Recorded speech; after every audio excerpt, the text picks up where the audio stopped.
جو لال مسجد کرفیو کے دنوں میں جو حالات اور سما چل رہا تھا وہ اللہ قیامت خیز منظر گزرا ہے.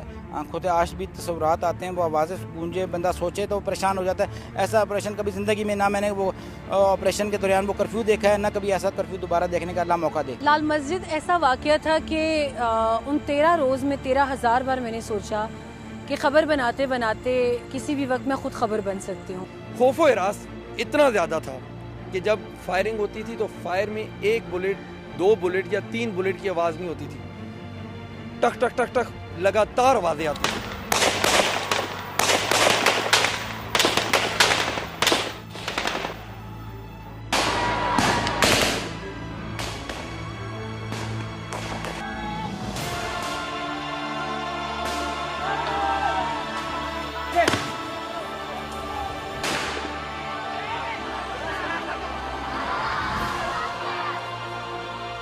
جب لال مسجد کا آپریشن سٹارٹ ہوا تو چونکہ یہ ہمارے گھر ہیں, یہ آپ گھر پہلے دیکھ لیں کہ ہم یہاں پہ بالکل اس کے قریب سامنے رہتے تھے.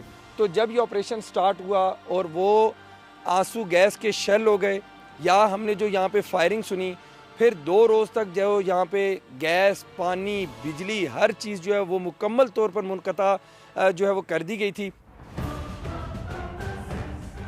لال مسجد آپریشن جو تھا وہ کوئی 2-3 ہفتوں کی, 2-3 دنوں کی یا 2-3 مہینوں کی بات نہیں تھی. وہ جنوری 2006 سے اس کے اثرات جو تھے وہ شروع ہو چکے تھے, جب لال مسجد میں, جس میں 2 بھائی مولانا عبدالرشید غازی کے نام سے جن کو جانا جاتا تھا اور ان کے بڑے بھائی مولانا عبدالعزیز, ان کی سربراہی میں پھر جامعہ حفصہ میں جو مولانا عبدالعزیز کی زوجہ تھیں ام حسان کے نام سے جن کو جانا جاتا تھا, تو ان دونوں مسجد اور جامعہ حفصہ جو ساتھ ہی جہاں پہ طالبات کا ہاسٹل بھی تھا اور ان کی جامعہ بھی تھی, انہوں نے اس پورے ایریا میں جو نہ صرف مقامی باشندے بلکہ انہوں نے چائنیز ہیلتھ کیئر کی جو فیمیل ورکرز تھیں, خاتون ورکرز تھیں جو اس میں کام کرتی تھیں, انہیں کڈنیپ کیا. جب منسٹری آف انوائرمنٹ جلائی گئی جو سامنے مسجد کے بالکل سامنے ہے, اور باقاعدہ یہ دھمکی دی گئی کہ پاکستان میں ابھی کی حکومت استعفیٰ دے اور ایک شریعتی نظام جو ہے, شریعہ کا نظام نافذ ہو,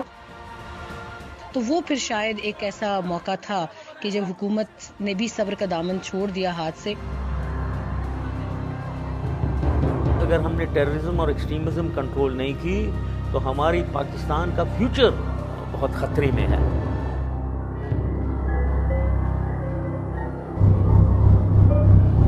اس وقت کے صدر جو تھے ریٹائرڈ جنرل پرویز مشرف, انہوں نے گو ہیڈ دیا آپریشن کا, اور تمام تر چیزیں جو تھیں وہ اس وقت کی حکومت اور حکومت کی جو مذاکراتی ٹیم تھی headed by Chaudhry Shujaat Hussain and Pervaiz Elahi, اور ان کو اختیار دیا گیا کہ آپ اس کو فائنلائز کر سکتے ہیں.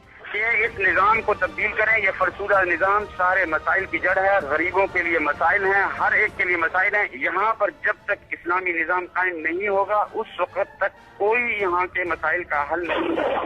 آپ آئیں, میڈیا کو لے کے آئیں, جو غیر ملکی ہوا وہ دوں گا, جو دہشت گرد ہوا وہ دوں گا. اس کے علاوہ طالب علم اپنے جو ہیں, میرے جو اسٹوڈنٹ ہیں جو وانٹڈ ہوئے, جن کے اوپر کوئی کرمنل کیس ہے, سابقہ کیس ہے, وہ بھی دینے کو تیار ہوں.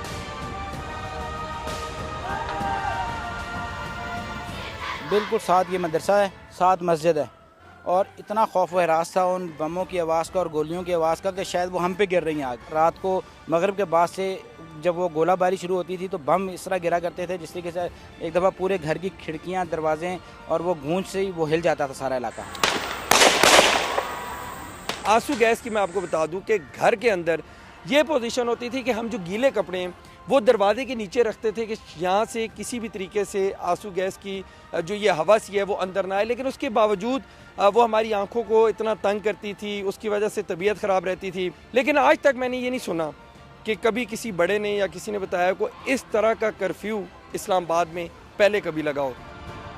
یہ میری سب سے بڑی اسائنمنٹ تھی جو میں نے مسلسل 13 دن کور کی. اس سے پہلے بھی جب اسلام آباد میں حکومت کی ریٹ کو چیلنج کیا جاتا تھا, خواتین کو ڈنڈے مار کے آتے جاتے انہیں زبردستی دوپٹے اڑانے کی کوشش کی جاتی تھی, وہ بھی ہم نے رپورٹس بنائی. اس آپریشن کو کور کرنا اور انڈائریکٹلی مجھے اب یاد آتا ہے کہ شاید ہم کہیں نہ کہیں اپنی موت کا بھی انتظار کر رہے تھے.